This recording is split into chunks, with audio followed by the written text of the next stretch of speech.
National Weather Service in Phoenix has issued a severe thunderstorm warning for northeastern Maricopa County in south central Arizona. This includes the cities of Scottsdale, Paradise Valley, Fountain Hills, until 4:45 p.m. Mountain Standard Time. At 3:45 p.m. Mountain Standard Time, National Weather Service meteorologists detected two severe thunderstorms capable of producing damaging winds in excess of 60 miles per hour.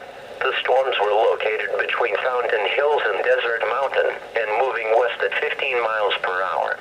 Other locations in the warning include but are not limited to Camp Creek, Desert Mountain, Scottsdale Airport, Carefree, Cave Creek, Desert Ridge Marketplace, and Bastille Peak Park. In addition to damaging winds, frequent deadly lightning is occurring.